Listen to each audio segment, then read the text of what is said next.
Welcome to Crypto Insights, where we teach you about crypto. My name is Thomas, and I'm the host of this channel.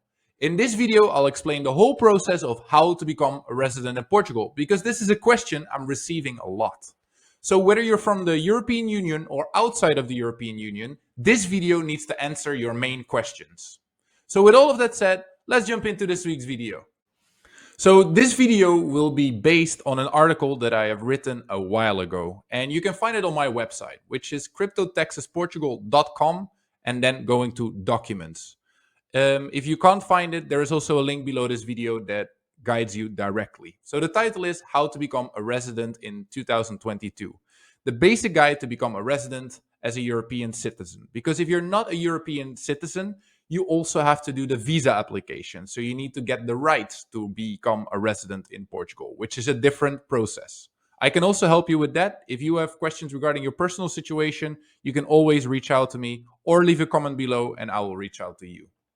So this article is a summary on how to become a resident in Portugal. The process is continuously changing and therefore we try to update this article when needed. It's not only continuously changing, it also really depends on in which council you're going to become a resident.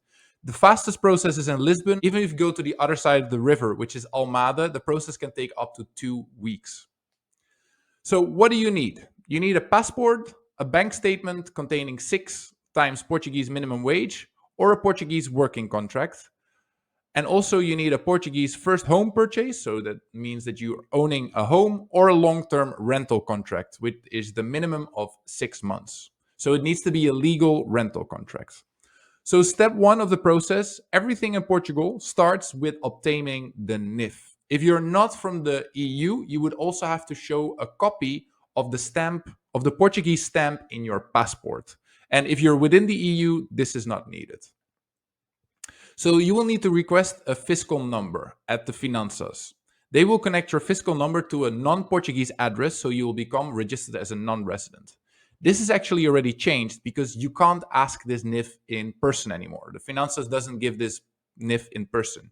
You would have to use a third party to request this NIF. This is something that I could do. You can reach out to me.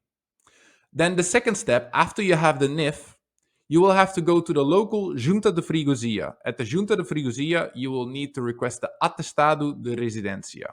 So the Junta de Freguesia is like a local council that you have to go and you have to submit that you would like to live there. So after you have this Atestado, you will have to go to the Câmara de Municipal. So where the Junta is mostly focusing on the local neighborhood, the Câmara de Municipal is really focusing on the whole city. So with this Atestado de Residência, this document that you got from the Junta de Freguesia, you go to the Câmara de Municipal. At the Câmara de Municipal, you request the Certificado de Registro de Cidadão da União Europeia. This is a document that you will recognize with all the stars around it. So it has a few stars which are in yellow. So this is also a colored document. Most people think that the process stops here because it says resident, but this is a very common misconception. With this document, you still need to return to the Finanças. You're officially a resident once your fiscal number, so your NIF number, is no longer connected to a foreign address, but to a Portuguese address. So you always need to double check and double confirm this. With this Certificado de Registro de Cidadão da União Europeia, you have to go back to Finanças and you have to request the alteração morada fiscal, so the change of your fiscal address. The Finanças will then change your non-resident status into resident. And after you finish that process, you're officially a resident. So that is basically the end of this video. This is like the fastest process.